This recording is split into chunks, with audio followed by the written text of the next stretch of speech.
Hi everyone, Mrs. Taylor here.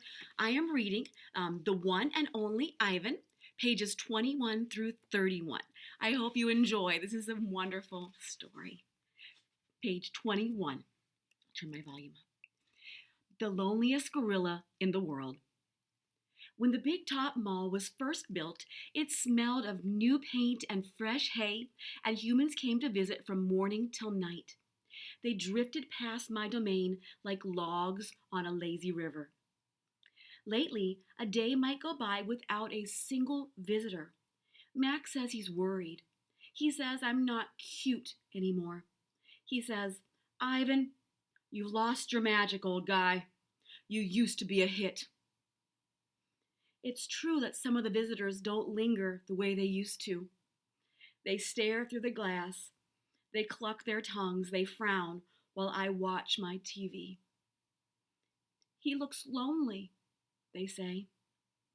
Not long ago, a little boy stood before my glass, tears streaming down his smooth red cheeks. He must be the loneliest gorilla in the world, he said, clutching his mother's hand. At times like that, I wish humans could understand me the way I can understand them. It's not so bad, I wanted to tell the little boy. With enough time, you can get used to almost anything. My visitors are often surprised when they see the TV Mac put in my domain. They seem to find it odd, the sight of a gorilla staring at tiny humans in a box. Sometimes I wonder, though, isn't the way they stare at me, sitting in my tiny box, just as strange? My TV is old. It doesn't always work, and sometimes days will go by before anyone remembers to turn it on. I'll watch anything, but I'm particularly fond of cartoons with their bright jungle colors. I especially enjoy it when someone slips on a banana peel. Bob, my dog friend, loves TV almost as much as I do. He prefers to watch professional bowling and cat food commercials. Bob and I have seen many romance movies too. In a romance, there is much hugging and sometimes face licking. I have yet to see a single romance starring a gorilla. We also enjoy old Western movies. In a Western, someone always says, "This town ain't big enough for the both of us, Sheriff." In a Western, you can tell who the good guys are and who the bad guys are, and the good guys always win. Bob says Westerns are nothing like real life. The Nature Show. I have been in my domain for 9,955 days. Alone. For a while, when I was young and foolish, I thought I was the last gorilla on earth. I tried not to dwell on it. Still, it's hard to stay upbeat when you think there are no more of you. Then one night, after I watched a movie about men in black hats with guns and feeble-minded horses, a different show came on.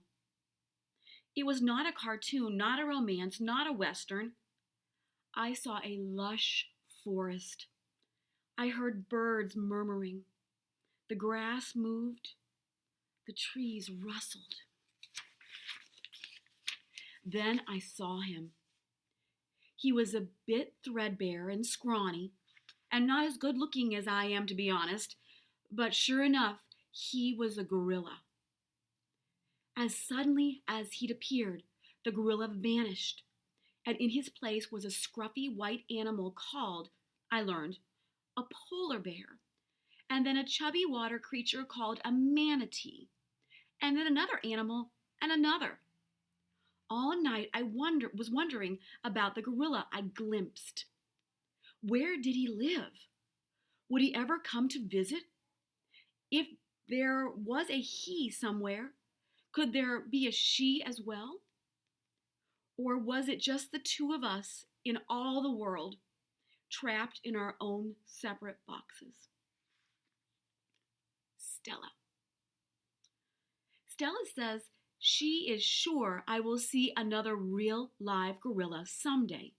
And I believe her because she is even older than I am and has eyes like black stars and knows more than I ever know. Stella is a mountain. Next to her, I am a rock, and Bob is a grain of sand. Every night, when the stores close and the moon washes the world with milky light, Stella and I talk.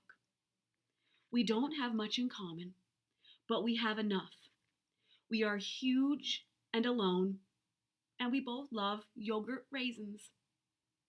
Sometimes Stella tells stories of her childhood, of leafy canopies hidden by mist, and the busy songs of flowing water. Unlike me, she recalls every detail of her past. Stella loves the moon with its untroubled smile. I love the feel of the sun on my belly. She says, "It's quite a belly, my friend." And I say, "Thank you, and so is yours." We talk, but not too much. Elephants, like gorillas, do not waste words. Stella used to perform in a large and famous circus, and she still does some of those tricks for our show. During one stunt, Stella stands on her hind legs while Snickers jumps on her head. It's hard to stand on your hind legs when you weigh more than 40 men. If you are a circus elephant and you stand on your hind legs while a dog jumps on your head, you get a treat. If you do not, the claw stick comes swinging. Elephant hide in thick as bark on an ancient tree, but a claw stick can pierce it like a leaf. Once Stella saw a trainer hit a bull elephant with a claw stick. A bull is like a silverback, noble, contained, calm like a cobra is calm. When the claw stick caught in the bull's flesh, he tossed the trainer into the air with his tusk. The man flew, Stella said, like an ugly bird. She never saw the bull again.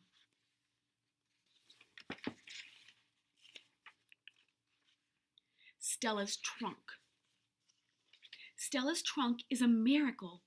She can pick up a single peanut with elegant precision, tickle a passing mouse, tap the shoulder of a dozing keeper. Her trunk is remarkable, but still it can't unlatch the door of her tumble-down domain. Circling Stella's legs are long ago scars from the chains she wore as a youth. Her bracelets, she calls them. When she worked at a famous circus, Stella had to balance on a pedestal for her most difficult trick. One day she fell off and injured her foot. When she came home lame and lagged behind the other elephants, the circus sold her to Mac. Stella's foot never healed completely.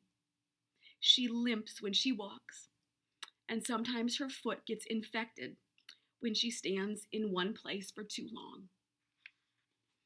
Last winter, Stella's foot swelled to twice its normal size. She had a fever, and she lay on the damp, cold floor of her domain for 5 days. They were very long days. Even now, I'm not sure she's completely better. She never complains, though, so it's hard to know. At the Big Top Mall, no one bothers with iron shackles.